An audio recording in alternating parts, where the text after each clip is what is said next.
Meu nome é Jonas Vieira, oficial de inteligência reformado da Marinha do Brasil. Servi por 28 anos, a maior parte em missões de reconhecimento e operações de contra-inteligência no litoral norte e em plataformas oceânicas. Mas nos últimos anos antes de minha dispensa, fui transferido para setores que exigiam um silêncio que nem os diários oficiais ousavam quebrar.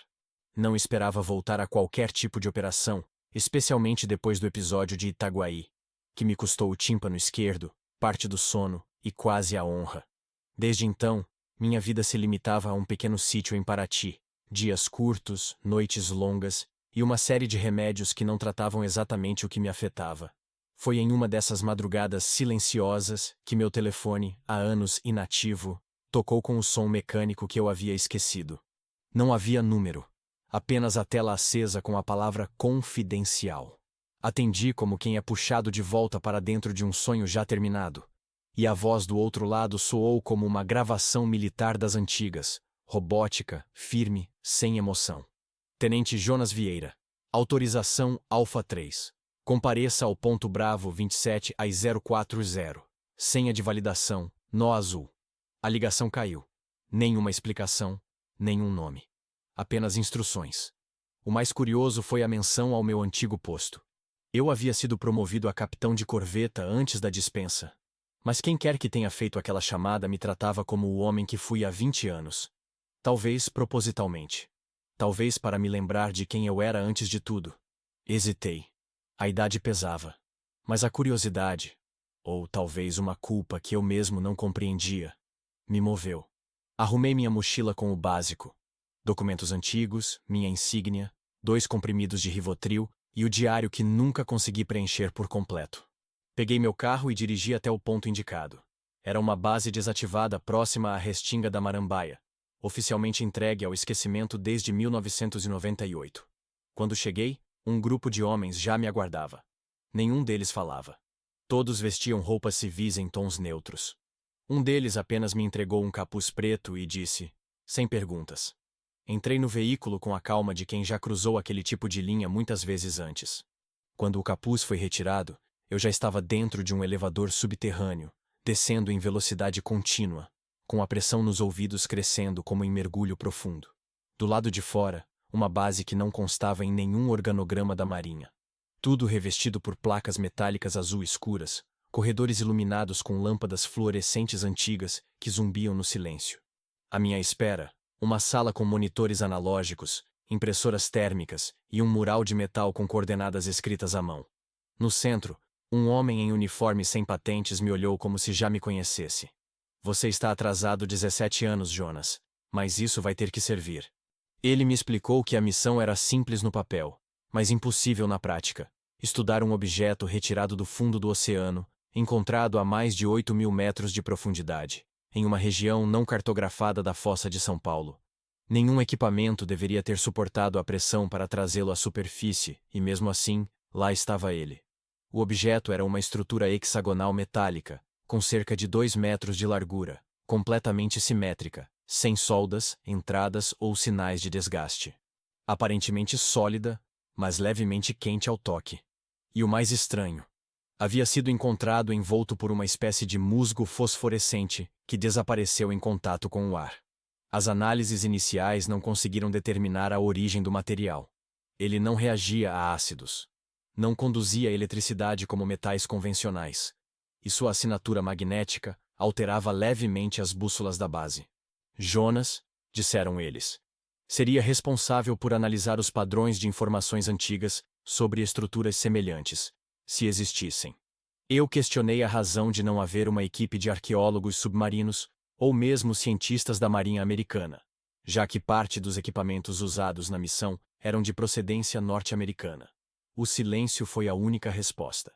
E então, fui levado à Sala 9. Um compartimento com controle atmosférico, onde o objeto repousava no centro de um círculo de luzes ultravioleta. Em volta, sensores de movimento, drones selados e um vidro espesso como o das cápsulas espaciais. Quando me aproximei, tive a impressão absurda de que algo dentro daquela estrutura se movia.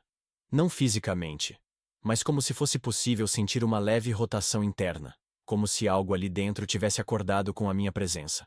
Fui apresentado a outros 5 membros da equipe. Ninguém deu sobrenome, apenas funções: engenharia, ressonância, interpretação linguística, segurança biológica, comando técnico, e eu. Contexto histórico. O termo me soou vago demais, mas eu sabia o que significava. Era a desculpa padrão para quem precisava mergulhar nos arquivos mortos, nos registros sem carimbo, nas fitas apagadas pelo tempo e nos nomes que a Marinha fingia nunca ter existido. Nos dias seguintes, as sessões de observação se tornaram rotina. Havia protocolos rígidos, distância mínima, nenhum contato direto, relatórios diários e gravações sem áudio. Mas os incidentes começaram rápido. O primeiro foi com o técnico de ressonância, que desmaiou durante um teste de vibração ultrassônica. Seus olhos giraram nas órbitas, e ele gritou frases desconexas em um idioma que ninguém reconheceu. O segundo foi comigo. Tive um sonho na terceira noite.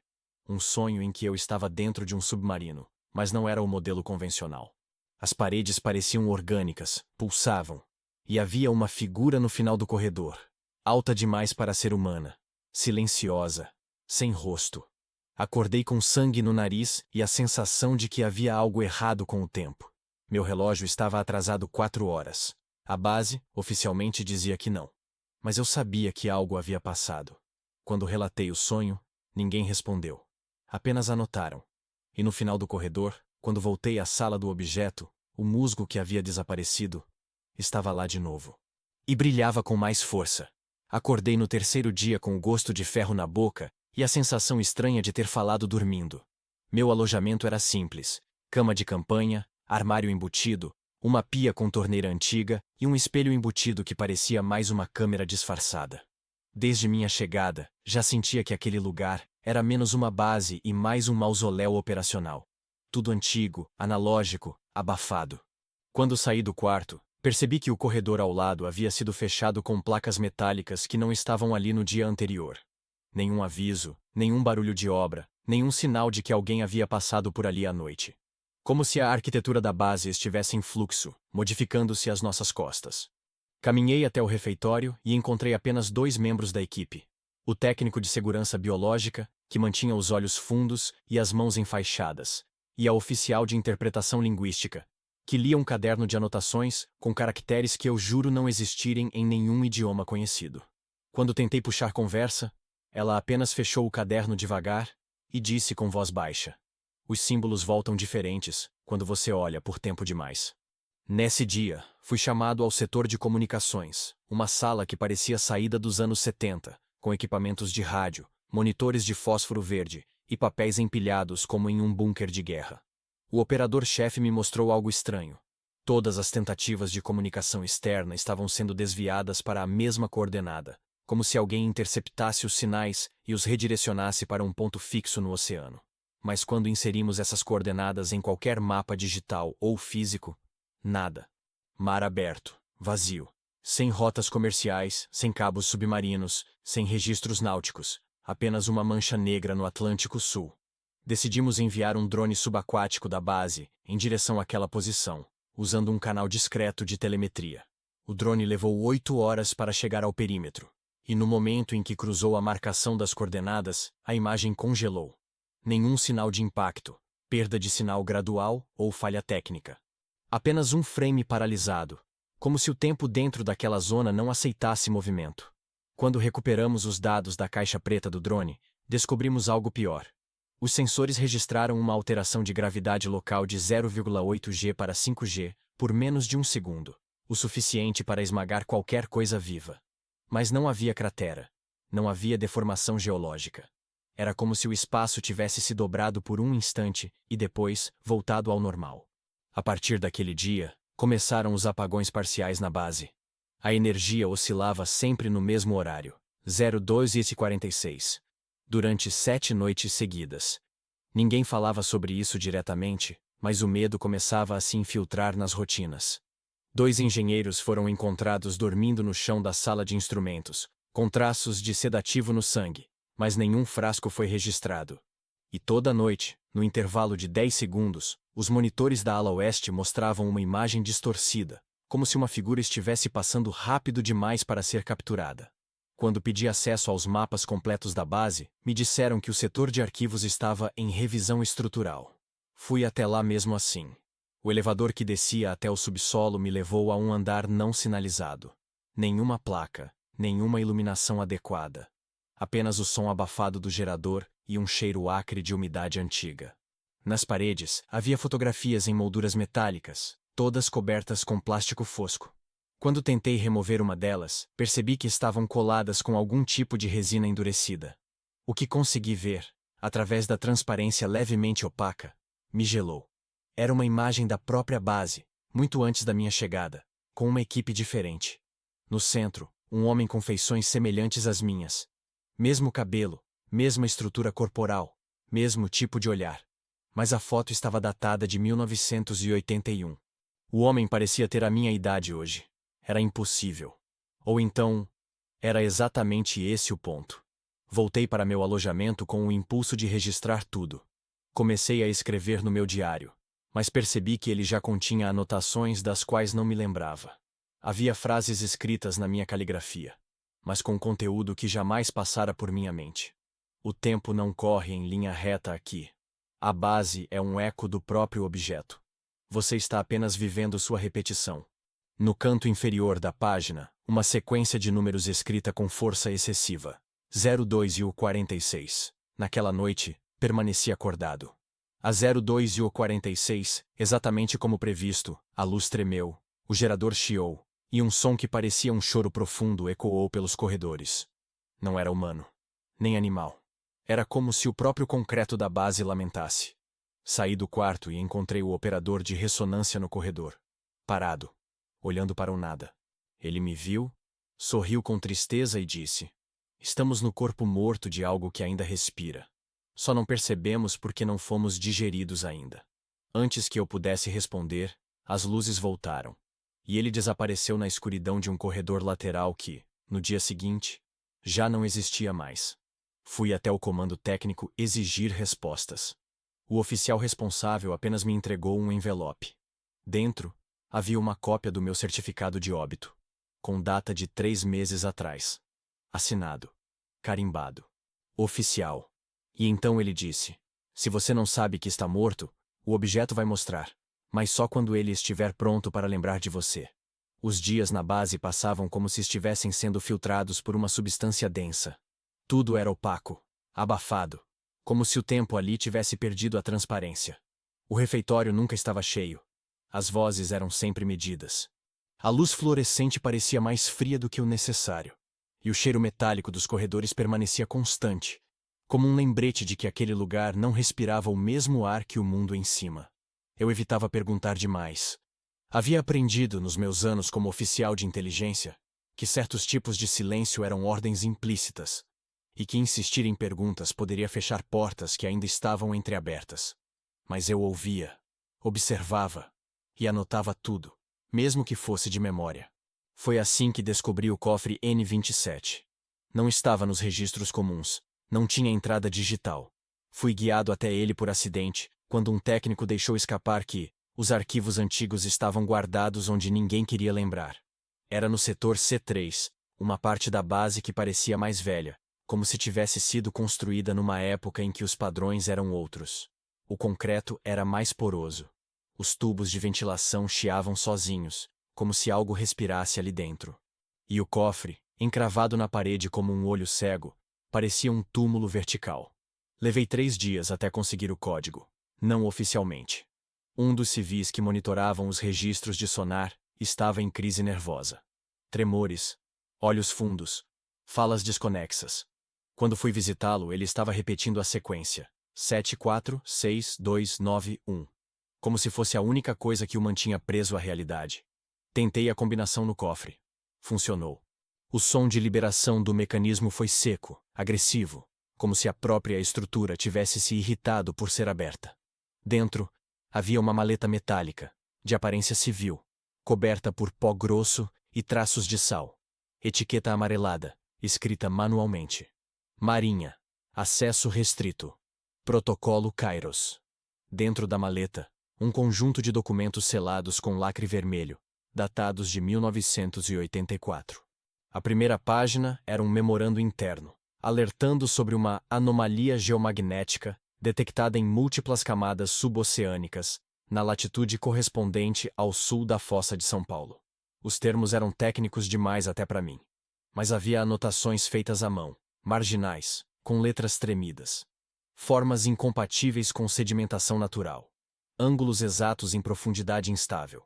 Material não identificável mesmo com espectroscopia de massa. Em seguida, um conjunto de fotos. Preto e branco, granulação densa, claramente feitas por ROVs, drones subaquáticos, ainda nos primórdios da tecnologia. Mas mesmo com a baixa definição, era possível ver algo perturbador.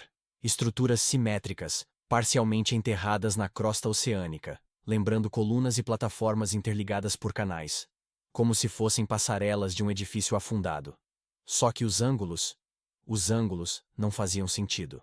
Havia interseções impossíveis, linhas que pareciam curvas, mas ao mesmo tempo eram retas. Estruturas que davam a impressão de se moverem quando olhadas por tempo demais.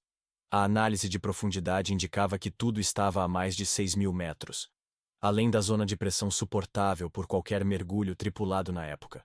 Mas o que me fez prender a respiração foi o relatório final. Um resumo confidencial de uma expedição feita em 1986, autorizada sob ordens diretas do alto comando. Um submarino experimental, equipado com casco reforçado e sensores especiais, foi enviado ao ponto das anomalias. A missão durou 19 horas. Após isso, perdeu-se completamente o contato.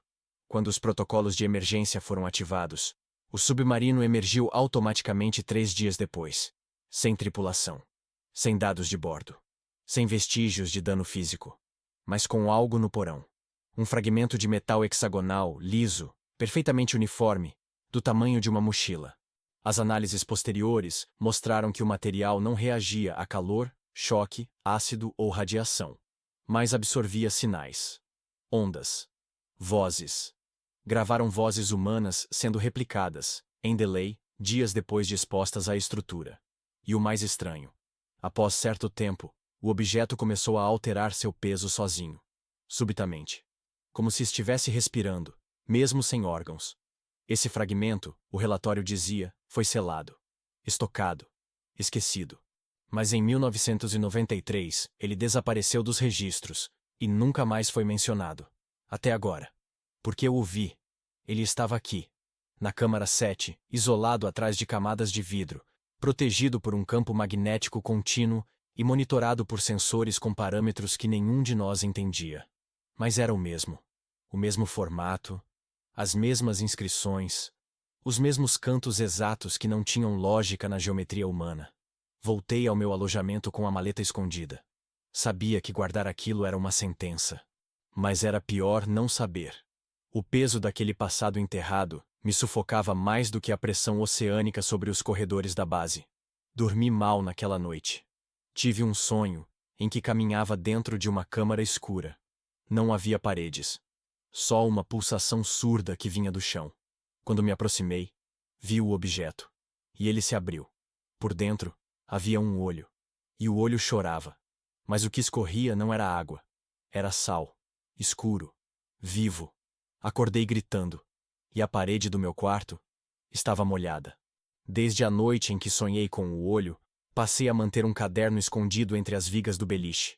Anotava tudo, não apenas os acontecimentos, mas também as variações de temperatura, os horários de movimentação da equipe, as reações involuntárias do meu corpo, tremores, suores, pequenos apagões de memória. Não confiava mais na própria percepção, porque o que nos cercava havia ultrapassado o limite do sensível. No silêncio espesso da base submersa, o objeto, ou seja lá o que fosse aquilo, parecia mais presente que qualquer outra coisa viva ali dentro. Era como se sua existência pesasse no espaço, como se dobrasse os corredores ao seu redor e drenasse uma parcela da sanidade de cada um que ousasse se aproximar. Eu observava de longe, pelas câmeras, quando os técnicos faziam as medições da câmara 7. Sempre o mesmo procedimento. Aproximavam-se em pares, jamais sozinhos, vestindo trajes isolantes, sem qualquer contato direto. Falavam pouco. O som era quase sempre abafado, como se a própria sala absorvesse os ruídos. Mas naquela madrugada, quando o turno mudou, e os dados do monitor de pressão começaram a piscar com leves inconsistências, algo novo aconteceu. O sensor de posição da estrutura indicava deslocamento. 2 metros. Depois, 3. Por um instante, julgaram que era falha de sistema, um problema no giroscópio ou no laser de rastreio. Mas quando a imagem foi verificada no sistema óptico, lá estava ele. O hexágono metálico, encostado na parede oposta da sala, em um local onde ninguém o havia colocado. Sem marcas no chão. Sem sinais de interferência mecânica. Apenas reposicionado. Um marinheiro foi enviado para a inspeção visual. Chamava-se Prado. Jovem, inexperiente, mas corajoso demais para o próprio bem. Lembro de vê-lo pela tela, hesitante, ajustando o capacete, respirando fundo antes de entrar. Ele não tirou os olhos do objeto. Deu 5 passos. Parou. Abaixou-se. Disse algo pelo rádio, mas o som veio em chiados. Um estalo seco, como metal distorcido, ecoou na câmara. Depois disso, apenas silêncio. As câmeras mostraram Prado parado diante da estrutura, de costas, inerte. Até que, num piscar de imagem, a gravação cortou. Quando retornou, o objeto estava novamente no centro da sala, e Prado havia desaparecido. Não havia sangue. Não havia arranhões. Nenhum dano à roupa de contenção que fora encontrada dobrada, sobre o banco próximo à parede leste. Como se ele tivesse se desintegrado sem esforço. Ou sido tirado de dentro dela. A base entrou em estado de emergência silenciosa. Ninguém dizia que aquilo era um desaparecimento. Usavam termos clínicos. Evento de ausência. Anomalia de presença negativa. Os termos que se usa quando não se quer encarar o abismo diretamente. Eu não aceitei. Voltei aos relatórios antigos. Comparei as posições do objeto nas imagens de segurança dos últimos 3 dias. Em 17 gravações diferentes, ele apresentava deslocamentos mínimos. 7 centímetros para um lado, 9 para outro, 15 para trás. Era sutil. Deliberado. Como se estivesse explorando o espaço. Como se estivesse se posicionando. Ou aprendendo. Os operadores de energia começaram a notar variações de carga nas bobinas indutivas da sala. Pequenos surtos. Como se o objeto absorvesse eletricidade por períodos curtos e a devolvesse, levemente alterada. As frequências devolvidas não correspondiam a nenhum padrão industrial. Mas, estranhamente, eram compatíveis com modulações cerebrais humanas em estado de sono REM. Eu não sabia mais se estava dormindo ou acordado. Às vezes, o som da câmara invadia meus sonhos. Acordava com a impressão de que alguém havia falado comigo. Mas era minha própria voz. E o que dizia era incompreensível. Como se usasse minha língua de forma errada, como um eco atrasado da minha intenção de fala. Uma madrugada, fui chamado às pressas. O alarme silencioso da contenção havia disparado. 3 sensores internos indicaram movimento simultâneo, como se 3 massas distintas estivessem se deslocando no perímetro da câmara. Mas só havia um objeto visível. Quando cheguei à sala de segurança, vi os técnicos discutindo, suando, olhos vermelhos. O coordenador apontava para o monitor dizendo: "Tem coisa aí dentro com ele." Mas não aparece. Não aparece. As gravações estavam em loop, cortando segundos aleatórios. As sombras não combinavam com a luz. Um braço surgiu por meio segundo no canto da tela, mas ninguém estava ali. Nenhum humano. Só a sombra do que parecia ser uma mão. Invertida. Com dedos longos e flexíveis, que se dobravam em ângulos errados. Eu não consegui dizer uma palavra, apenas encarei aquilo até que a imagem piscasse e voltasse ao normal, como se nada tivesse acontecido. Um dos civis, analista de dados, isolado por natureza, começou a especular que o objeto poderia não estar se movendo, mas fazendo com que o espaço ao redor se movesse até ele. Como se curvasse o lugar em vez de se locomover. A ideia era absurda. Mas começava a fazer sentido quando se observava que os materiais ao redor apresentavam desgaste em padrões circulares, mesmo sem contato físico, como se estivessem sendo afetados por proximidade. Ou tempo. Sim, porque os relógios da câmara começaram a falhar. Todos. Os digitais paravam por minutos e depois avançavam sozinhos. Os analógicos giravam como se estivessem enlouquecidos. Até mesmo os marca-passo dos técnicos apresentaram pequenas falhas de batimento, e os eletrocardiogramas mostravam pausas de até 5 segundos sem atividade elétrica, sem que ninguém tivesse desmaiado. Tudo estava sendo deformado. O espaço, o tempo, a percepção. E, acima de tudo, nossa compreensão de estar em um único lugar. Foi então que percebi algo ainda mais perturbador. Nas imagens de segurança anteriores, antes mesmo de o objeto ser trazido, já havia sombra onde ele apareceria. Uma forma escura, em 3 quadros diferentes, no exato ponto onde ele surgiria 3 dias depois. Como se ele estivesse ali antes de estar. Como se a sua presença retroagisse no tempo. Eu não dormi mais. E comecei a me perguntar se aquela coisa havia sido encontrada. Ou se havia se deixado ser encontrada. A partir do desaparecimento de Prado, instaurou-se uma espécie de rotina de pânico silencioso na base. Não era mais medo comum, era uma reverência surda, quase religiosa, àquela estrutura que agora se impunha como um segundo centro gravitacional do nosso cotidiano. Todos os olhos evitavam a câmera da Câmara 7. Ninguém pronunciava o nome objeto em voz alta. Começamos a chamá-lo por códigos ou apelidos frios, como núcleo, sala fria, estrutura N. Como se a neutralidade linguística fosse capaz de nos proteger daquilo que não sabíamos nomear, sem sermos notados por ele. Era nisso que nos transformávamos, em habitantes de um lugar onde o som da palavra podia despertar o olhar da coisa. E então, veio a manhã em que o sangue tocou o metal. A doutora Helena Vellini, linguista e semioticista especializada em padrões fonológicos não terrestres, um título que antes me pareceria risível, mas agora fazia sentido de uma maneira dolorosa. Estava examinando o painel de sulcos na base do objeto, onde surgiram pequenas rachaduras circulares com brilho âmbar. Usava luvas, máscara, proteção integral, como de costume.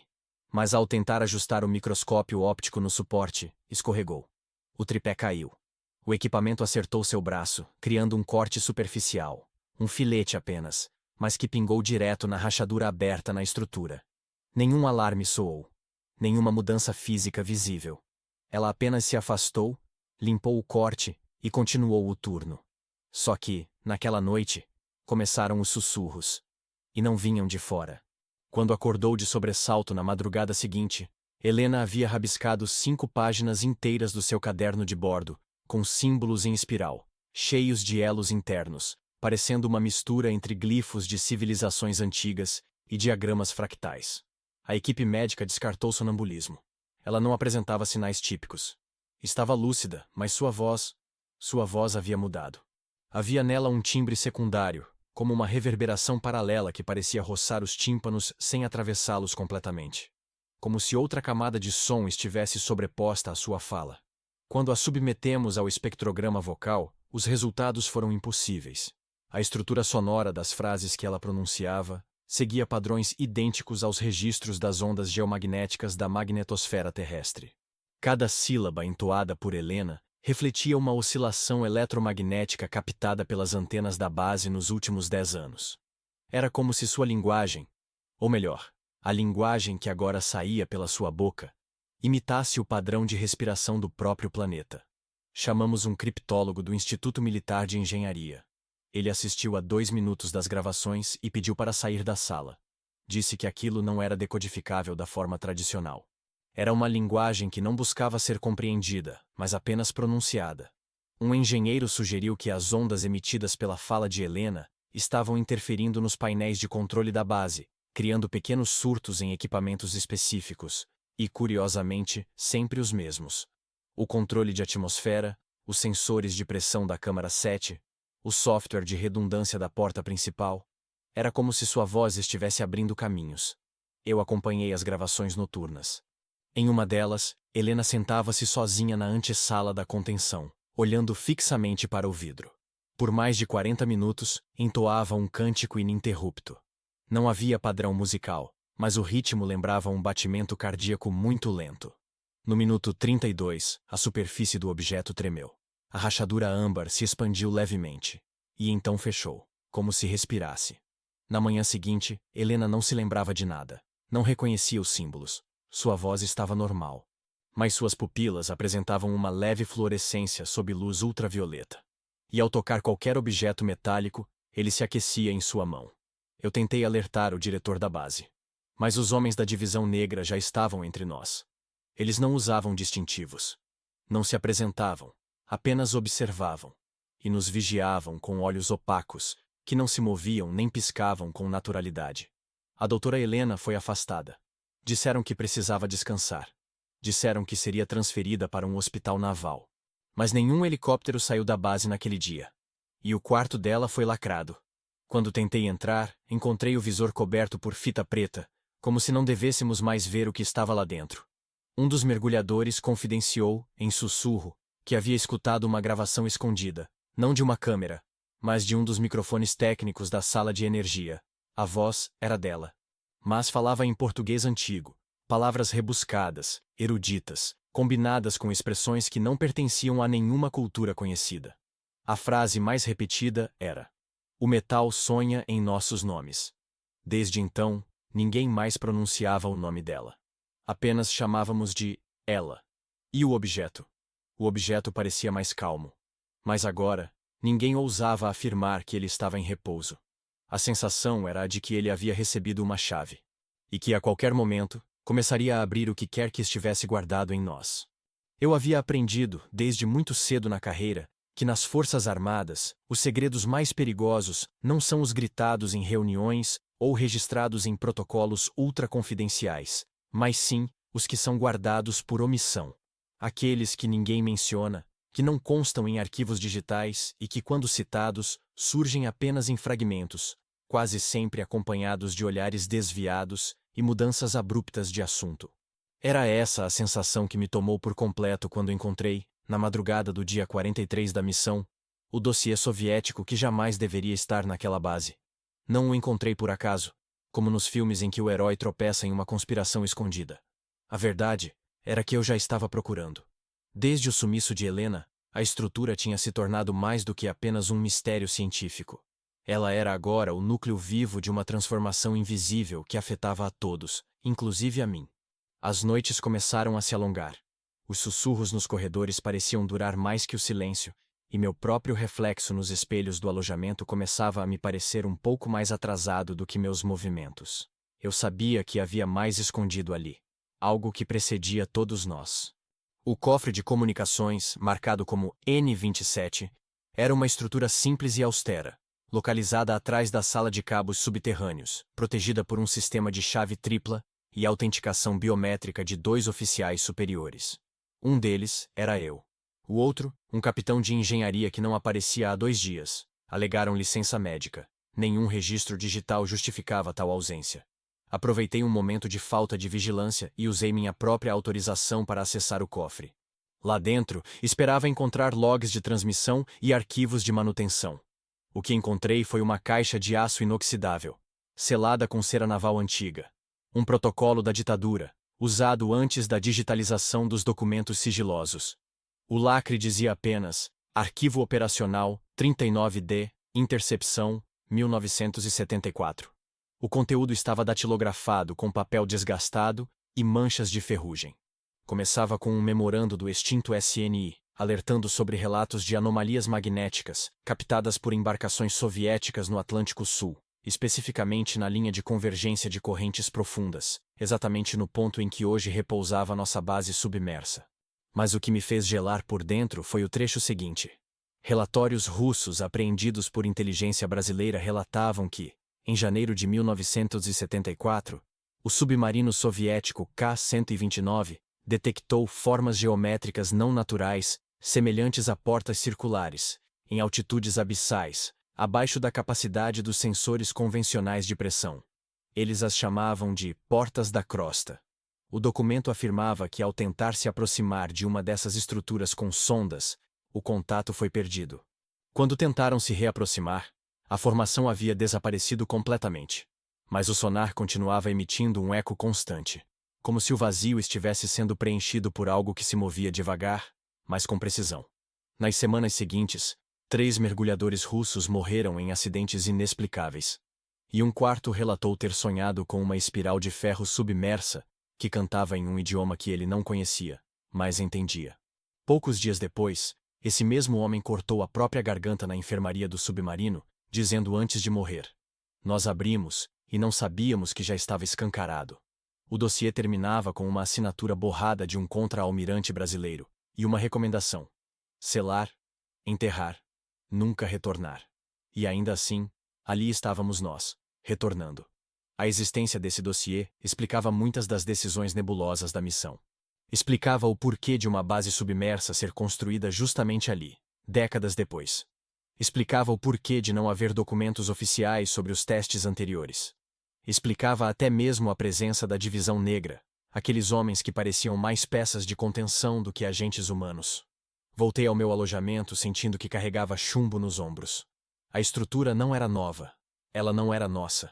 Ela não estava adormecida. Ela apenas esperava, talvez pacientemente, talvez apenas presa ao tempo do mar. Um tempo que não conhecemos, que não se mede em relógios humanos. Nas horas seguintes, passei a desconfiar da própria base, da sua arquitetura, das suas rotinas, da sua maneira estranhamente constante de fingir normalidade. Comecei a registrar cada detalhe em meu caderno pessoal. Mas algo mais me incomodava. No canto inferior do dossiê, havia um código de transmissão numérica, em estilo antigo, e uma série de coordenadas cruzadas. Ao inseri-las no mapa naval que mantínhamos no laboratório, percebi que formavam um triângulo com 3 pontos específicos no oceano. Todos associados, por coincidência ou não, a relatos de desaparecimentos inexplicáveis de embarcações civis ao longo de 50 anos. E no centro exato daquele triângulo estava nossa base. Desde esse dia, nunca mais consegui dormir profundamente. O ronco metálico do casco me parecia mais irregular. Os sussurros nos dutos pareciam responder aos meus pensamentos. E em cada passo pelos corredores apertados da instalação, eu sentia, e ainda sinto, como se algo estivesse sendo lentamente desenterrado sob nossos pés. Algo que não foi feito para ser visto. Algo que nem a Guerra Fria ousou confrontar. E agora, ele sabe que estamos olhando de novo. Durante a madrugada do 47 no dia, um sussurro mecânico atravessou o encanamento da base, como se uma engrenagem antiga tivesse sido acionada em algum ponto profundo da estrutura. Eu já havia me acostumado com ruídos estranhos vindos da ventilação, com estalos metálicos surgindo do casco mesmo quando o mar estava calmo, e com os barulhos de pressão, que soavam como respiração lenta e densa. Mas naquela noite, o som era diferente. Tinha ritmo, um padrão, quase como o passo de alguém descalço atravessando um corredor vazio. O eco desse som reverberou pelas paredes com uma lentidão que me fez levantar da cama e seguir até o terminal de monitoramento. Lá, encontrei o engenheiro Teixeira com os olhos fixos nos mapas internos da base. Seu rosto estava pálido, os lábios entreabertos, e ele mantinha uma das mãos segurando o rádio, embora não dissesse nada. Quando me aproximei, ele sussurrou, sem desviar o olhar. O corredor 4 está errado. Inicialmente pensei que se referia a alguma falha nos sensores ou a um erro nos dados do scanner. Mas ao observar as leituras térmicas e estruturais, notei uma incongruência gritante. O corredor que deveria ter 50 metros mostrava agora 62. E 10 minutos depois, 54. Era impossível. Aquela base fora construída com precisão geométrica absoluta, seguindo os mais rígidos protocolos de engenharia militar. Não havia como uma seção inteira da estrutura estar flutuando. Instalamos sensores infravermelhos e marcadores de pressão ao longo do corredor. As leituras, durante o dia, permaneciam normais. Mas entre as 3 e 4 da madrugada, sempre esse horário, os dados oscilavam. Primeiro, os sensores mostravam compressão da estrutura, depois, distensão. E então, por exatos 23 segundos, todos os monitores travavam. Como se a realidade ali dentro estivesse sendo suspensa e reescrita. Numa dessas noites, assistimos pela câmera da entrada do corredor uma figura escura atravessando lentamente o espaço. A imagem não era clara. A resolução tremia, como se a própria lente estivesse sendo distorcida por um calor invisível. Mas dava para ver algo. A figura era alta, esguia, sem rosto, e parecia mover-se com um atraso temporal em relação ao próprio corpo, como se deixasse rastros de si a cada passo, ecos visuais que permaneciam por mais tempo do que deveriam. Após aquela aparição, as gravações de vídeo do sistema de segurança começaram a apresentar falhas pontuais. Algumas fitas voltavam do nada ao ponto inicial, ignorando o tempo transcorrido. Outras mostravam a base com ângulos que não existiam, visões de salas sob perspectivas impossíveis, como se estivessem sendo filmadas de fora da base, mas sem nenhuma câmera externa registrada. O pânico não era declarado, mas evidente.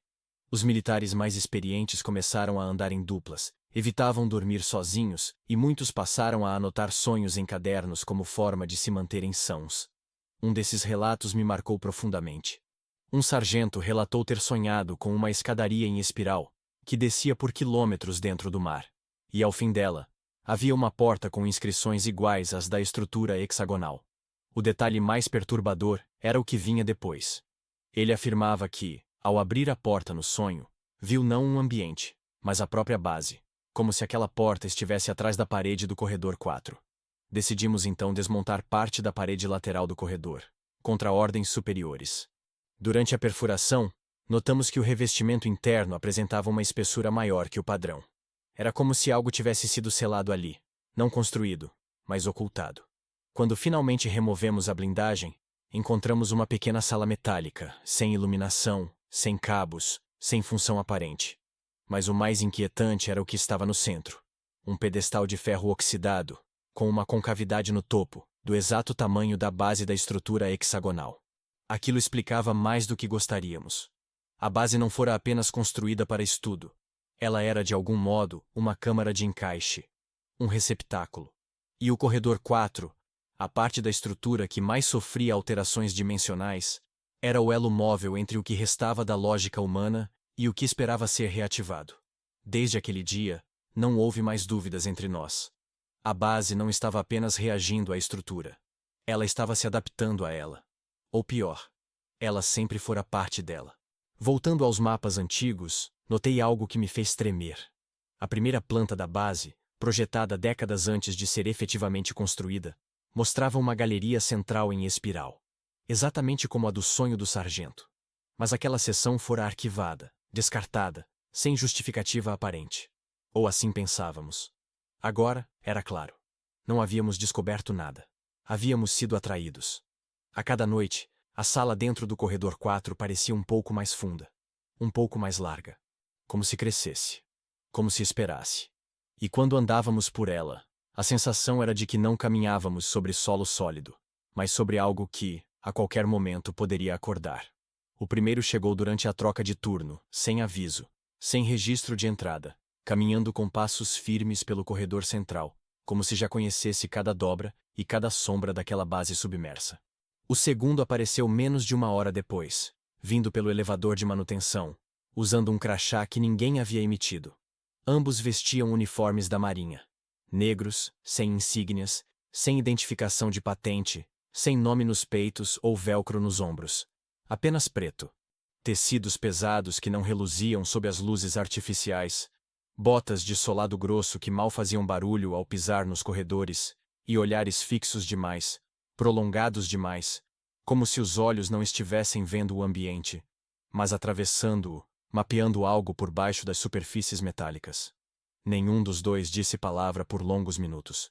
Apenas entregaram ao capitão da base um envelope lacrado, selado com um carimbo que nem os oficiais superiores da estrutura conseguiram identificar. O capitão, um homem até então rígido e incrédulo, que enfrentara rebeliões em embarcações e tempestades no Atlântico Norte, ficou branco como papel após ler o conteúdo. Não compartilhou o que havia ali com ninguém. Mas naquela mesma noite, metade da equipe civil foi embarcada de volta para o continente. Cientistas, engenheiros, analistas, todos dispensados sob a alegação de redução operacional. O motivo real era óbvio: sigilo absoluto. Os que permaneceram foram obrigados a assinar um novo termo de confidencialidade, digital, criptografado, com validade retroativa. Nunca vi algo parecido. Estávamos sendo apagados dos registros, mesmo ainda respirando dentro da estrutura. Jonas foi chamado à sala de comando e informado de que seu acesso seria limitado dali em diante. A ala da contenção onde o objeto hexagonal permanecia seria isolada, sob supervisão direta dos 2 homens da Divisão Negra. Foi assim que passamos a chamá-los. Depois de descobrirmos, entre sussurros, que nem a inteligência naval sabia de onde eles tinham vindo. Não constavam no quadro de oficiais. Não respondiam a nenhum canal tradicional. E o nome, Divisão Negra, surgia apenas em documentos ultra-secretos, enterrados sob selos que nem mesmo Jonas, com seu histórico de operações clandestinas, conseguiria acessar. A presença deles mudou o comportamento de toda a base. Era como se um organismo tivesse sido infectado por um corpo estranho. Os soldados falavam mais baixo. Os engenheiros evitavam os corredores principais. O refeitório passou a ficar quase vazio, como se o simples ato de se alimentar houvesse se tornado perigoso. Porque todos sabíamos. Os homens de preto escutavam mais do que mostravam. Sabiam mais do que perguntavam. E estavam ali por um motivo que ultrapassava qualquer teoria anterior que havíamos formulado sobre a estrutura hexagonal. Começaram a trazer equipamentos, caixas lacradas, cabos que não se conectavam a nada visível, monitores que rodavam códigos em línguas que nem o tradutor automático da base reconhecia. Uma das telas mostrava, durante horas, uma forma ondulada girando em 3 eixos, como se fosse uma criatura tentando emergir de um oceano invisível. Na terceira noite desde a chegada deles, todas as luzes da base piscaram simultaneamente. Os sensores registraram uma queda abrupta de temperatura na sala de contenção, apesar dos aquecedores estarem operando em máxima potência. Um zumbido de baixa frequência passou a vibrar pelas paredes, contínuo, grave, pulsante, e um líquido escuro começou a escorrer pelas frestas do painel que selava a câmara principal. Quando um dos técnicos tentou isolar o setor, foi impedido por um dos homens da divisão negra. O gesto não foi violento, mas definitivo. Ele apenas colocou a mão no ombro do rapaz e negou com a cabeça. E o jovem, como que anestesiado, recuou. Um engenheiro mais velho, no entanto, insistiu. Disse que aquilo poderia comprometer toda a base. Em resposta, o segundo homem negro apenas virou-se lentamente e disse, pela primeira vez, em voz clara: "A base não é sua. E nunca foi." Aquela frase se espalhou como veneno. Não pela voz, que era baixa e sem emoção, mas pelo conteúdo. Era uma confirmação. A estrutura em que estávamos, talvez desde o início, não era um simples posto experimental. Talvez nem tivesse sido construída pelo Brasil. Talvez nem tivesse sido totalmente construída por humanos. Os dias seguintes trouxeram protocolos ainda mais rígidos. Horários de deslocamento restritos. Áreas vedadas com novas portas magnéticas, cujos códigos de acesso mudavam a cada 6 horas. Vimos parte do chão do setor 5 ser desmontado e substituído por um material que parecia plástico metálico, mas que ninguém conseguia perfurar, nem com maçaricos. A estrutura hexagonal foi retirada da câmara e levada para um compartimento improvisado abaixo do setor de comunicações. Um espaço que até então não constava em planta alguma. A única coisa que sabíamos era que os 2 homens passavam horas ali dentro, sozinhos, e que durante essas horas as paredes da base vibravam em um ritmo estranho, como se estivessem sendo entalhadas de dentro para fora. Jonas começou a ter dores de cabeça intensas. Passava noites em claro, trancado na sala de vigilância, observando os monitores. Dizia que havia algo nos padrões de energia, algo que se repetia, mas que não conseguia identificar. Em um dos seus surtos, rabiscou uma série de círculos sobrepostos em um papel. Quando tentamos interpretar o que era, ele apenas disse: "Eles estão ensinando. Não sei o que, mas estão ensinando." Os pesadelos se tornaram comuns. Todos sonhávamos com corredores submersos, com mãos que se estendiam pelas frestas das portas, com vozes que não tinham origem. Uma médica da base relatou ver o reflexo de um terceiro homem negro no espelho da enfermaria, parado atrás dela, mesmo estando sozinha no cômodo. Quando voltou-se, não havia ninguém. Mas o vidro continuava embaçado. O que me assombra até hoje é que, mesmo diante de tudo isso, ninguém, absolutamente ninguém, tentou abandonar a base. Não por lealdade, mas porque algo ali nos mantinha presos. Como se a ideia de sair fosse absurda. Como se já não fôssemos mais as mesmas pessoas que entraram. E os homens da Divisão Negra sabiam disso. Eles nunca precisaram levantar a voz. Nunca precisaram impor autoridade. Porque, de algum modo, a base já era deles. E nós já não sabíamos mais de quem éramos. A vibração começou como um sussurro no casco. Uma pulsação grave demais para ser escutada, mas forte o bastante para ser sentida nos ossos. No início, pensamos tratar-se de mais um distúrbio sísmico, algo comum naquelas profundezas. Os sensores haviam detectado pequenos tremores antes, nada que justificasse alarme. Mas naquele dia, ou noite, pois o tempo perdera todo o sentido dentro da base, os monitores começaram a registrar um padrão. Um sinal. Repetitivo, simétrico, com intervalos de exatos 4 segundos entre cada onda. Não era um ruído natural. Não era o mar movendo-se contra a crosta. Era um chamado. O técnico que primeiro detectou tentou recalibrar os equipamentos, achando tratar-se de algum erro na triangulação do sonar. Mas quanto mais ele ajustava, mais nítido o pulso se tornava. No visor principal, o espectro de frequência assumia a forma de uma espiral, girando lentamente para o centro de uma coordenada fixa, o exato ponto onde o objeto havia sido retirado semanas antes. Jonas foi imediatamente chamado. Estava abatido, olhos fundos, rosto coberto de suor apesar do frio constante da base. Observou o sinal em silêncio por longos minutos. Então pediu que conectassem o canal secundário de transmissão e enviassem um eco de retorno, com a mesma frequência. O retorno foi imediato, como se algo lá embaixo já esperasse por nossa resposta. Mas não foi uma repetição exata. O novo pulso vinha com variações. 3 batidas rápidas, uma longa. 3 curtas novamente. Quando convertidas em espectrograma, formavam o mesmo padrão que Jonas havia rabiscado dias antes. Círculos sobrepostos, com linhas cruzando o centro como agulhas de um relógio. Naquela noite, ninguém dormiu. A base inteira parecia ressoar com a vibração. Os dutos metálicos vibravam, as camas rangiam, os sistemas de ventilação chiavam com um som mais próximo de um assobio do que de ar comprimido. A médica de plantão relatou 17 casos de sangramento nasal, 9 de vômitos e 2 de convulsão.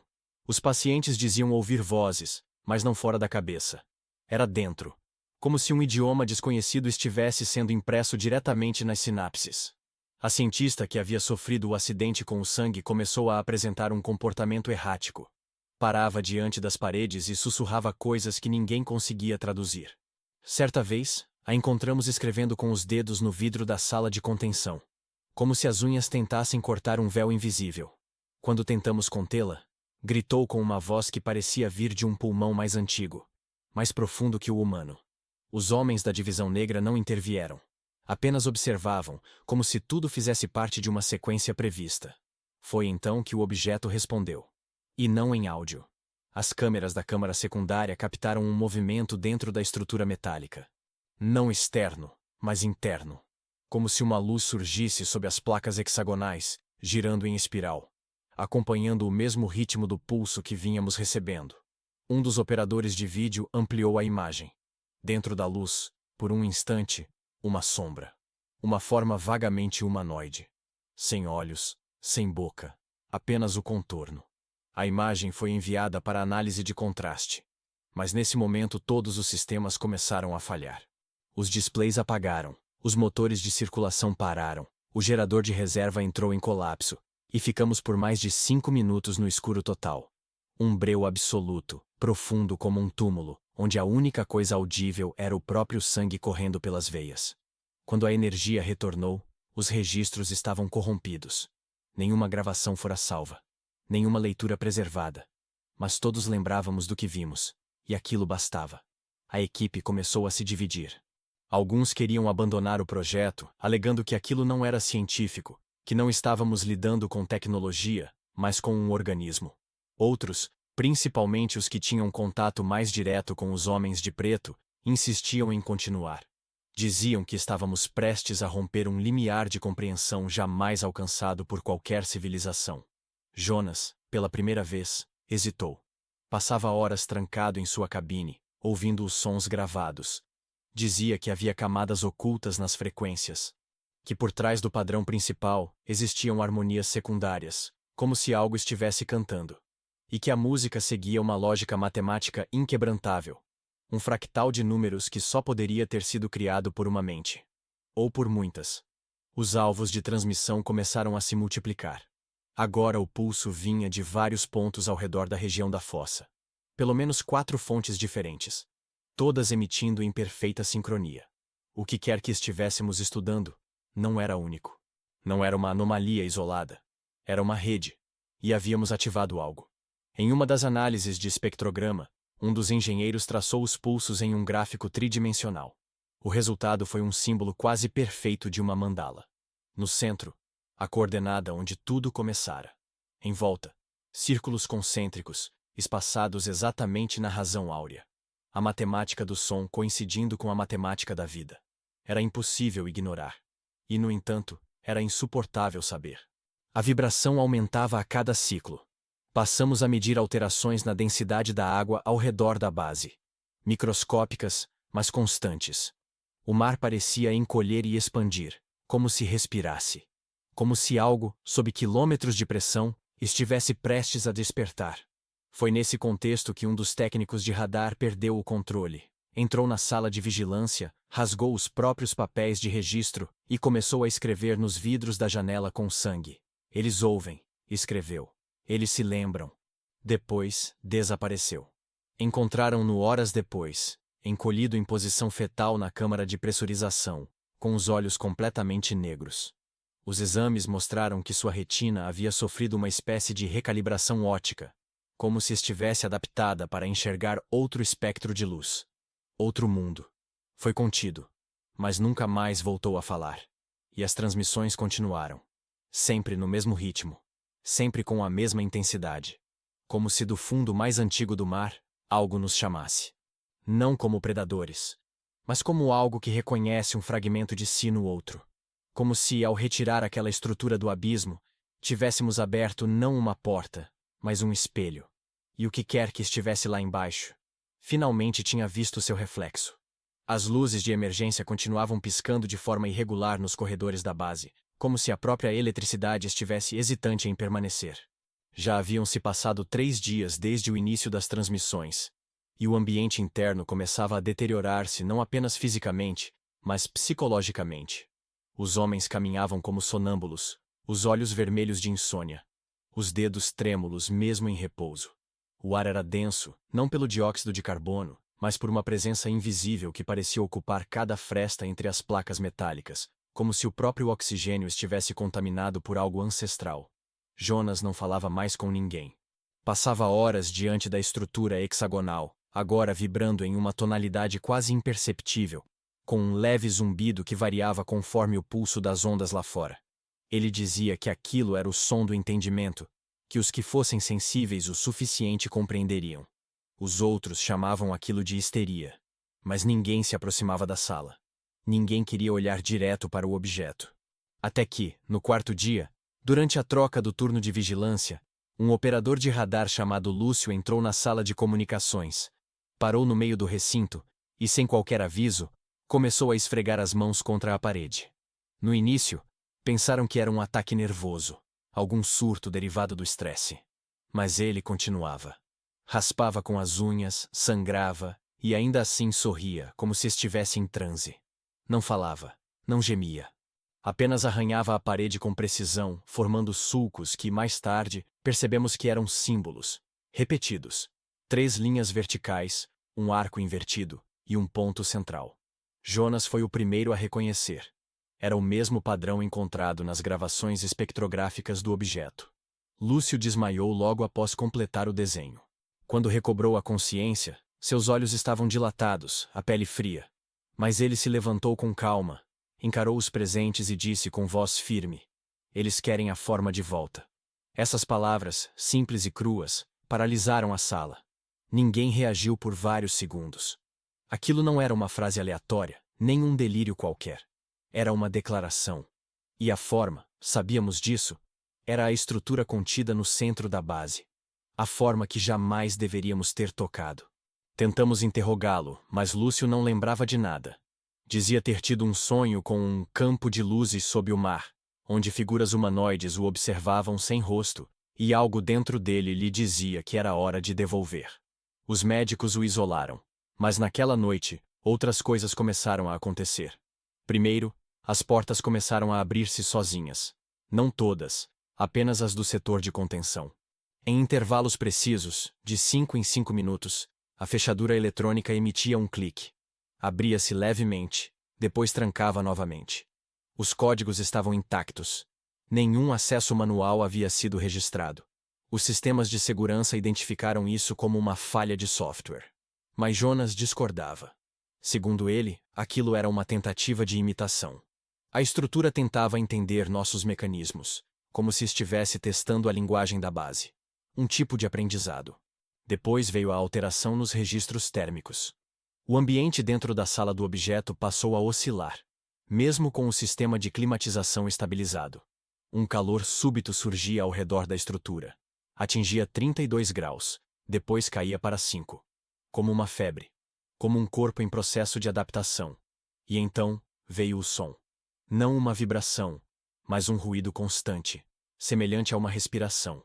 Começou leve, quase inaudível, mas logo se espalhou pelos dutos. Um sopro rítmico, como se algo muito grande estivesse exalando ar pelas paredes.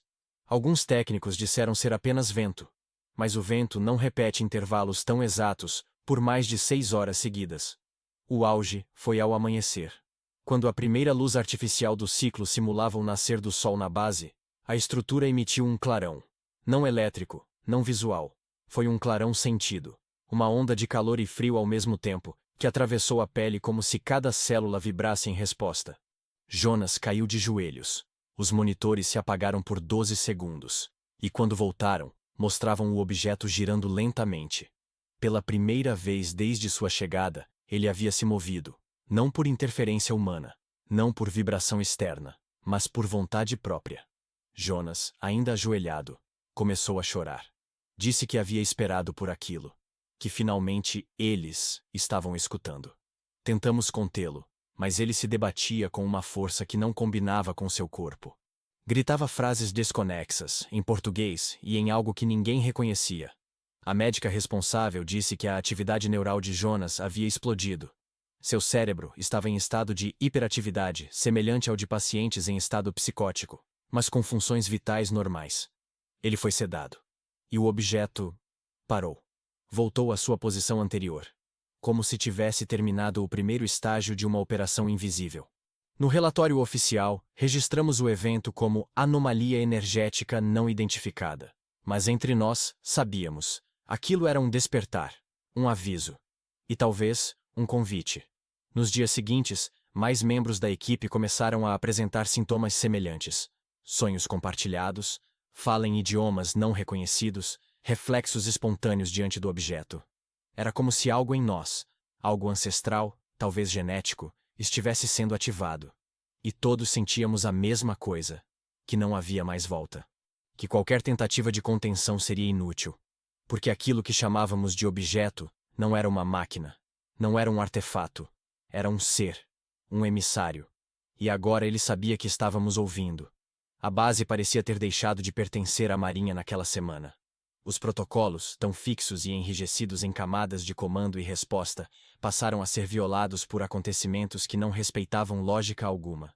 Na madrugada do 13º dia, o alarme do setor Bravo tocou, não como parte de um exercício ou erro de sensor, mas com a cadência irregular de uma emergência real.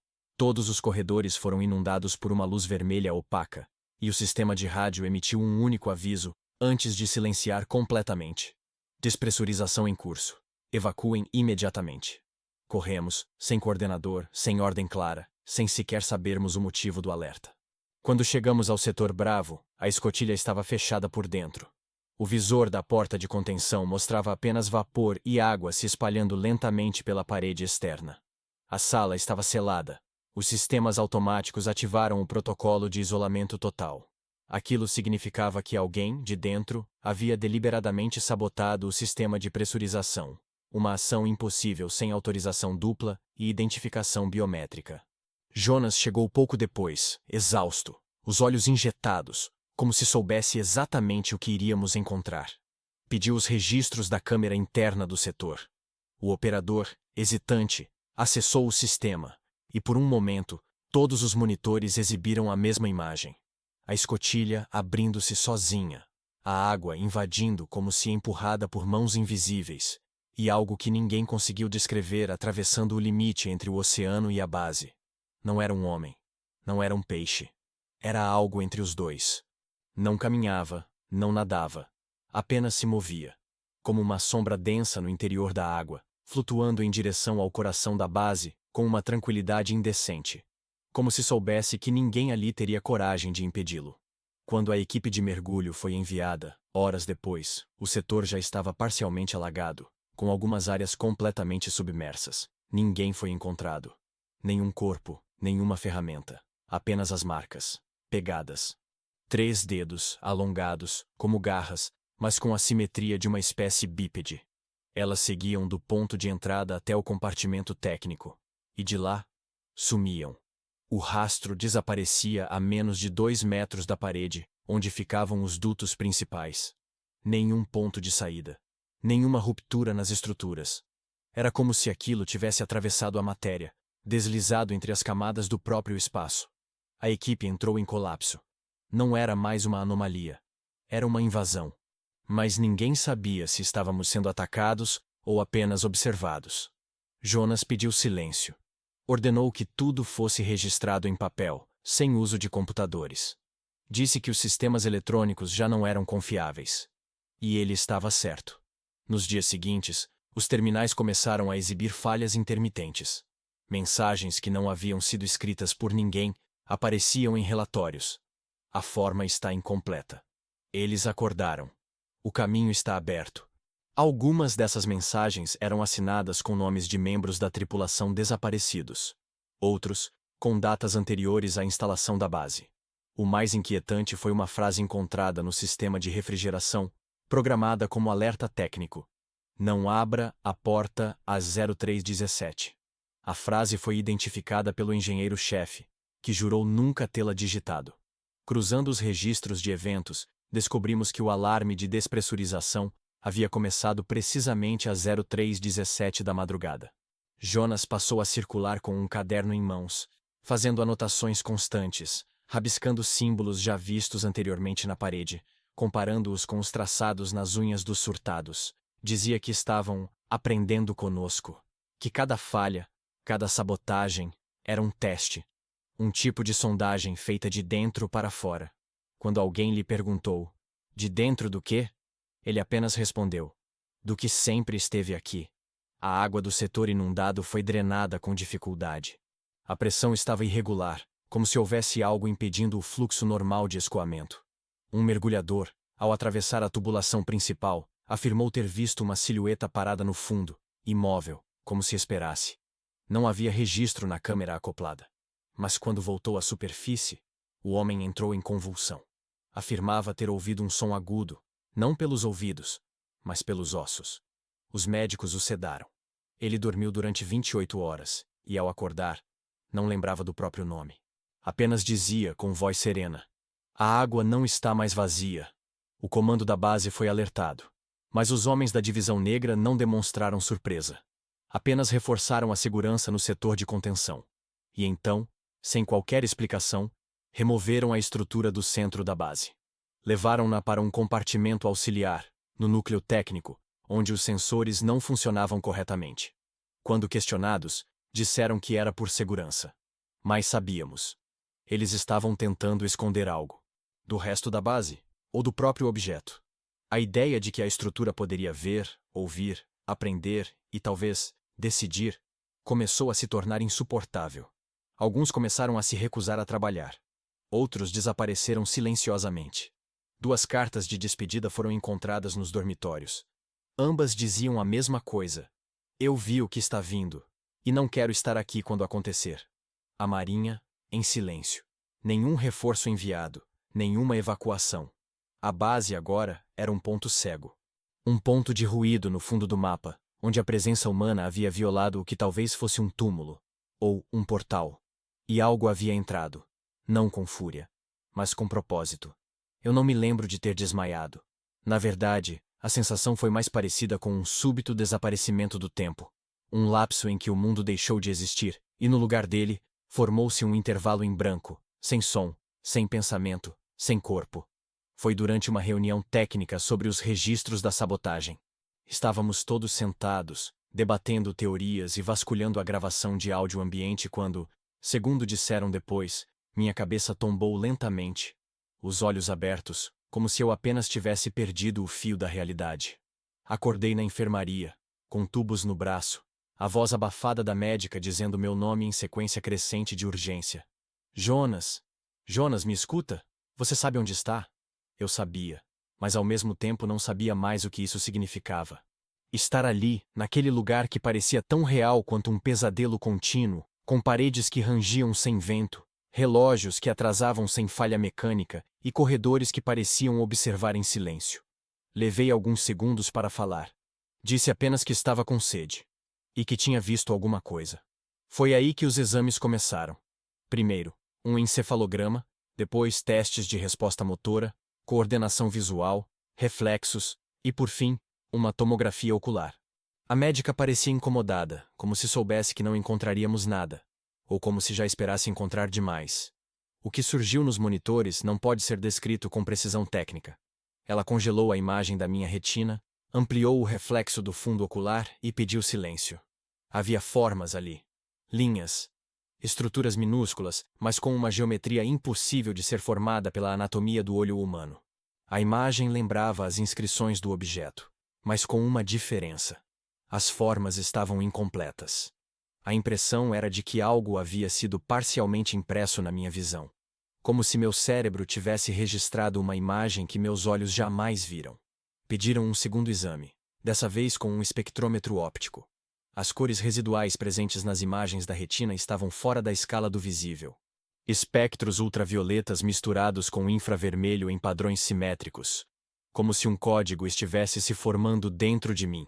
Camada por camada, em silêncio, sem meu consentimento. Comecei a ter pesadelos todas as noites. No início, breves, fragmentados.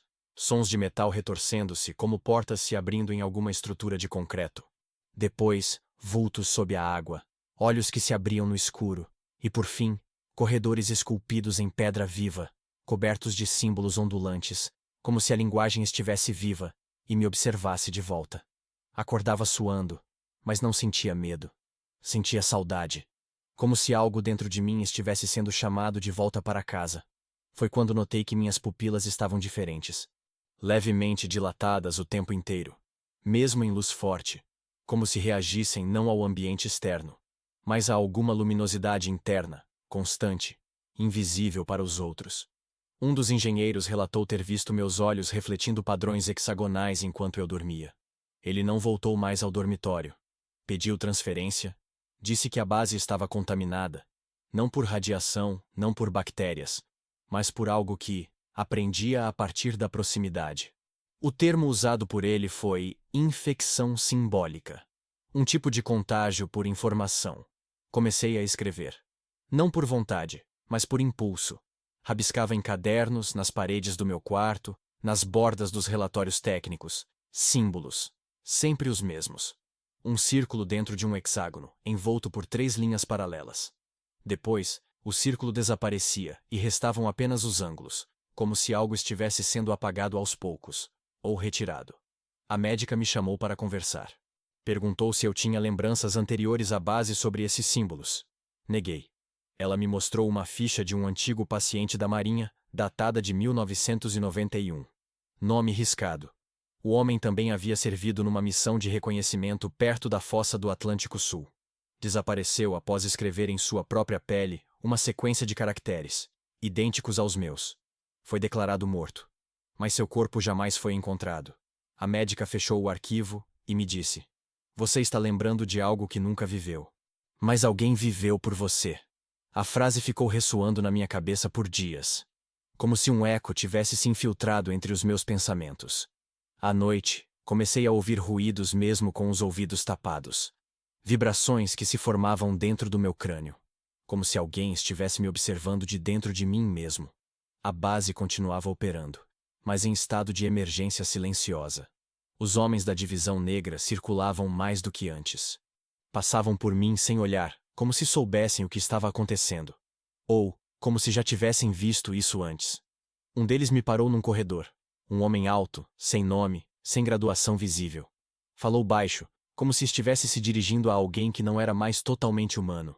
Eles te marcaram. Agora você é parte da forma. Vai enxergar o que os outros não veem. Vai ouvir o que ainda não foi dito. Perguntei quem eram eles. Ele apenas respondeu: os que vieram antes. A partir desse dia, as alucinações deixaram de ser sonhos. Começaram a invadir a vigília. Vultos passavam por detrás de espelhos, reflexos que se moviam desacompanhados, meu rosto mudando sutilmente na água enquanto escovava os dentes, como se meu reflexo estivesse envelhecendo mais rápido do que eu. E acima de tudo, as imagens nas minhas retinas começaram a se completar. primeiro formas mais nítidas, depois mapas. Trilhas no fundo do oceano.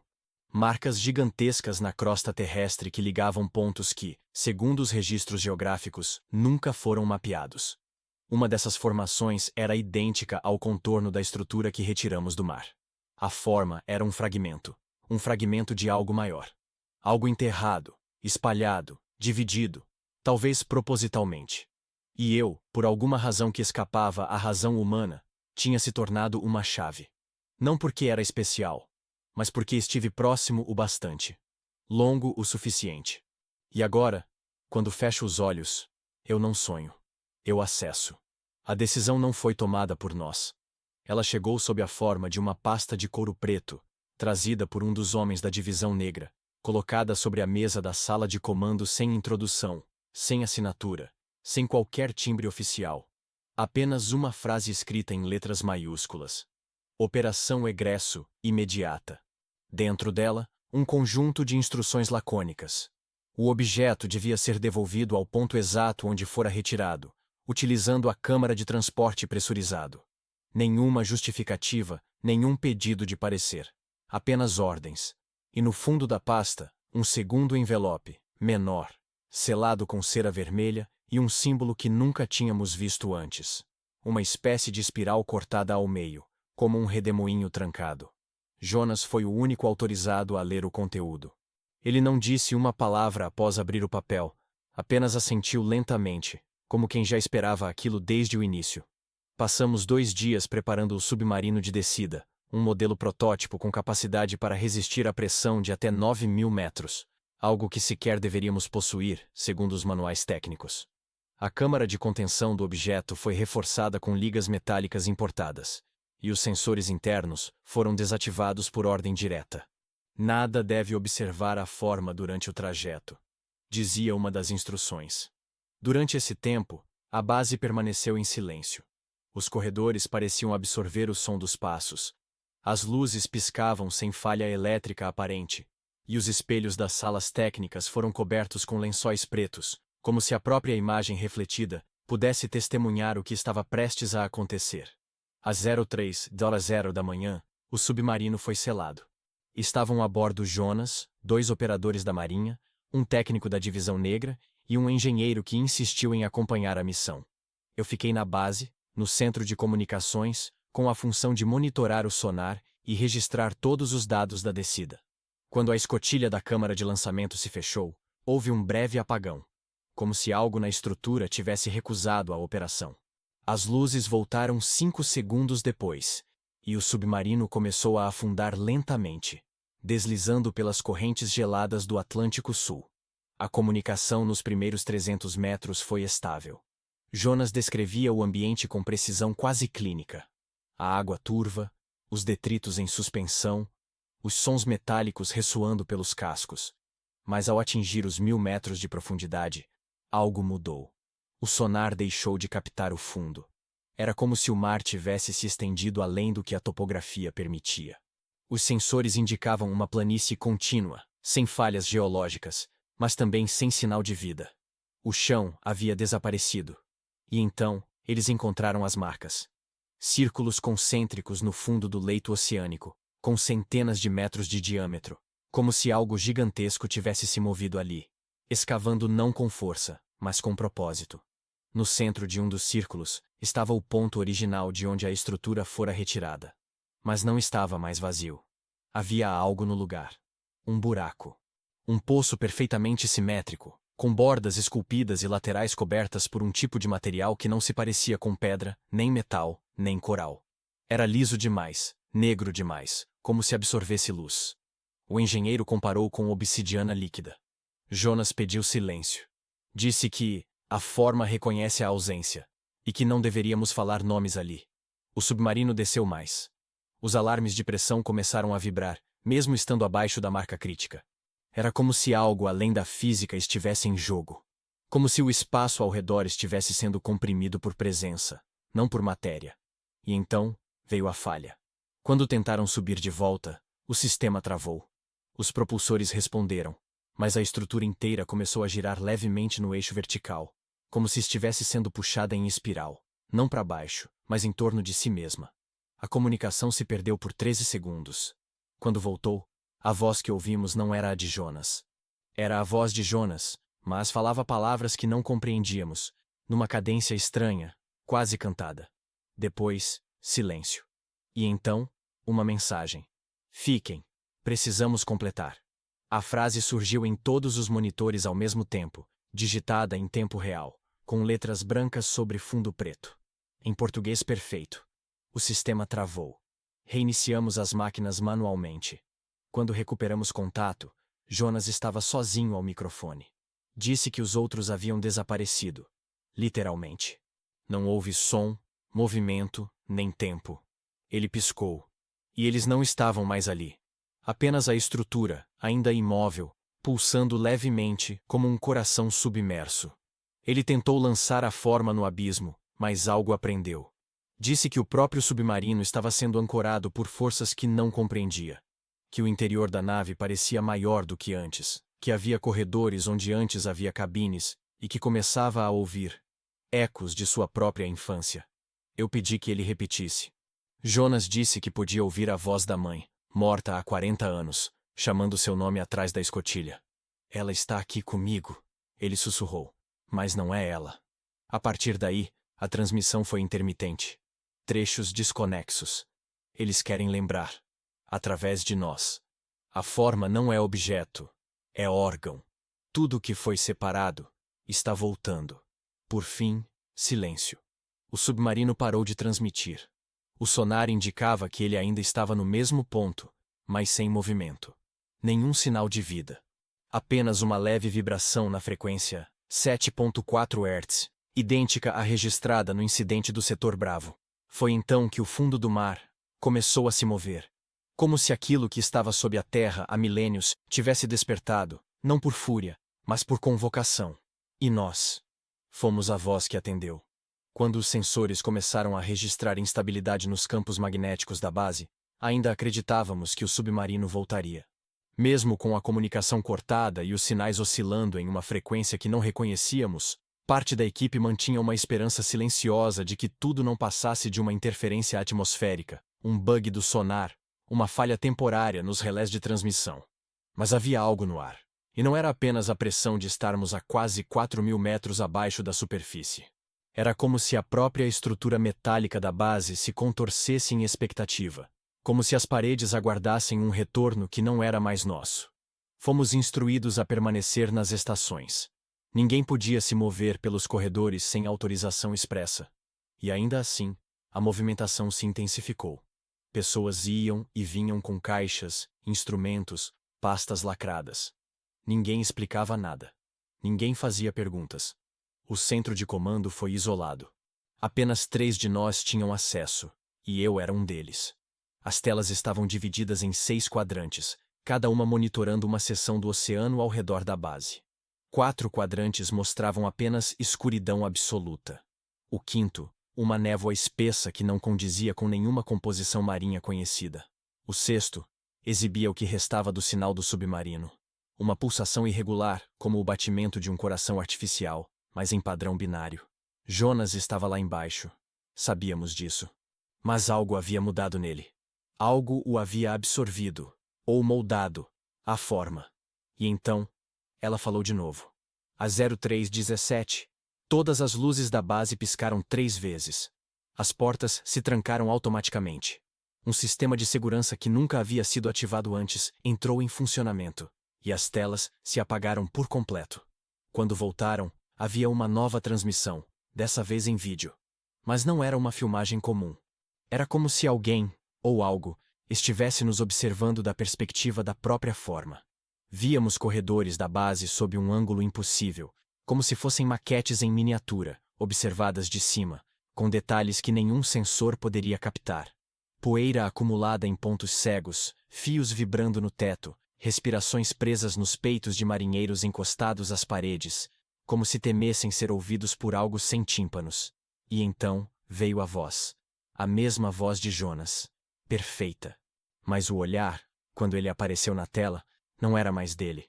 Seus olhos estavam negros, dilatados até as bordas, como se a pupila tivesse devorado a íris. Estamos em casa, disse. E vocês também estão. Pedimos autorização para abortar a missão. A ordem nunca veio. O protocolo exigia contato com o comando superior da Marinha em até 5 minutos após perda de sinal. Tentamos todos os canais. Nada. As linhas estavam mortas. Não ocupadas. Mortas. Foi quando percebemos que os relógios da base estavam fora de sincronia. Uns corriam mais rápido. Outros atrasavam. Mas nenhum marcava a hora correta. Como se o tempo tivesse sido dobrado, e cada seção da instalação estivesse presa em um ritmo próprio. A sala de motores estava 1 hora adiantada, a enfermaria, 15 minutos atrasada, e o centro de comunicações mostrava a data do dia seguinte. Começamos a ouvir barulhos nos dutos de ventilação. Não como os sons mecânicos usuais, mas como respirações. Passos. Garras roçando o metal. E os sensores de presença ativaram em áreas que estavam seladas desde o início da operação. Um dos técnicos, desesperado, tentou fugir pela escotilha de emergência. Encontrou-a aberta, mas do outro lado havia apenas escuridão. E água. Não água do oceano. Era espessa, negra, como se fosse feita da mesma substância da superfície da forma. Ele tocou. E gritou. E desapareceu. Deixando para trás apenas um rádio, ainda funcionando, emitindo a mesma frase em loop. Precisamos completar. A base inteira começou a vibrar, como se estivéssemos dentro de um pulmão metálico prestes a expirar. O calor aumentou. As paredes suavam. As luzes ficaram alaranjadas. E então, ouvimos o alarme de retorno. O submarino estava voltando. Ou algo que fingia ser ele. Subia lentamente pela coluna d'água, sem propulsores ativados, sem qualquer sinal de energia, apenas flutuando. Quando emergiu no hangar interno da base, parecia intacto. Nenhuma fissura, nenhum dano. Mas os sensores térmicos mostravam a ausência total de calor. Como se fosse um corpo morto. A escotilha se abriu sozinha. Mandamos 2 homens com equipamentos para investigar. Nunca voltaram. As câmeras mostraram que entraram na cabine de controle. E depois, sumiram. Como se tivessem sido apagados da existência. E então, Jonas saiu. Não caminhou. Flutuou. Como se o ar o carregasse. Olhava para nós com um meio sorriso, mas sem ódio, sem pressa. Como quem nos esperava há séculos. A missão está completa, ele disse. Mas a travessia só começou. E nesse momento, todos os sistemas da base se desligaram. As portas abriram ao mesmo tempo. A água invadiu, não como uma inundação, mas como um convite. Fria, densa, imóvel. Parada a centímetros de nossos pés. Jonas estendeu a mão. A ordem nunca virá, ele sussurrou. Porque vocês são a ordem. E tudo ficou branco. E então, escuro. E então, silêncio. Meu nome ainda é Jonas Vieira. Ou pelo menos é isso que está escrito nos meus documentos, nos prontuários esquecidos em algum porão da Marinha, nas pastas silenciosas que nunca serão abertas. Faz décadas que deixei aquele lugar. Ou fui deixado por ele, não sei mais distinguir. Disseram que me aposentaram por tempo de serviço, mas nunca houve festa. Tampouco entrega de medalhas. Apenas uma passagem de volta ao Rio, um envelope com algum dinheiro e um pedido silencioso de esquecimento. Desde então, nunca falei com ninguém sobre o que aconteceu na base. A base que não existe. A operação que não foi registrada. A forma que não deveria ter sido tocada. Evitei jornais, desliguei o rádio, vendi a televisão. Não por medo de ser encontrado, mas porque depois daquilo, toda a comunicação humana me parecia limitada, rasa. Como se a linguagem tivesse se tornado uma casca e tudo o que importa estivesse preso do outro lado da pele. Durante anos, tentei me convencer de que era apenas trauma. Alucinação coletiva. Síndrome de descompressão combinada com isolamento. Vi psiquiatras, tomei remédios, meditei. Mas os sonhos sempre voltavam. Sempre começavam do mesmo jeito, o mar me chamando por dentro da parede. Não era som. Era pressão. Era como se as moléculas da água ainda vivessem dentro de mim. E a estrutura, aquela estrutura, pulsasse em uníssono com o meu sangue. Eu me mudei de cidade. Depois de país. Voltei para o Brasil, para o interior. Comprei uma casa afastada, cercada por mato e silêncio. Tentei viver como civil. Plantei. Li. Escrevi. Mas nunca sobre aquilo. Cada vez que tentava registrar os fatos, algo interferia. A tinta secava sozinha. O papel amarelecia em horas. Os arquivos digitais corrompiam antes mesmo de serem salvos. Por isso, agora gravo. Com fita analógica, fita magnética, sem rede elétrica, sem microfone ligado à internet. Um gravador antigo, presente de um colega da época em que ainda éramos homens. Talvez seja a única forma de deixar algum testemunho. Mesmo que ninguém escute. Mesmo que ninguém acredite. Porque o que eu vi, o que eu vivi, não cabe nas estruturas humanas de compreensão. Aquela base era apenas uma porta. A forma. Uma chave. Mas o que estava atrás ainda está aqui. E eu sei disso, porque ela fala comigo. Não com palavras, não com sons, mas com lapsos de realidade. Às vezes, acordo em lugares que não reconheço. Outras, vejo pessoas que me chamam por nomes que não são meus. E há dias em que não me vejo no espelho. Em que o reflexo mostra outra coisa. Uma sombra alongada, sem olhos, com um buraco onde deveria haver boca. E ainda assim, eu escuto. Escuto com a pele, com os ossos. E o que escuto é sempre a mesma coisa. A travessia continua. Há 2 noites encontrei algo enterrado no quintal. Não lembro de ter cavado. Mas lá estava. Uma caixa metálica, hexagonal, do tamanho de um crânio. Não havia fecho. Ao tocá-la, ela se abriu. Dentro, um pedaço de tecido encharcado e uma gravação em fita. Reproduzi. Era minha voz. Mas não era uma gravação antiga. Era atual. Falando coisas que nunca disse. Dando instruções sobre coordenadas que não conhecia. Descrevendo locais que só poderiam estar no fundo do mar. Depois da gravação, a caixa se fechou sozinha. Enterrei de novo. Queimei o chão. Mas sei que ela vai voltar. Sempre volta. Como voltou o cheiro do sal nos meus lençóis.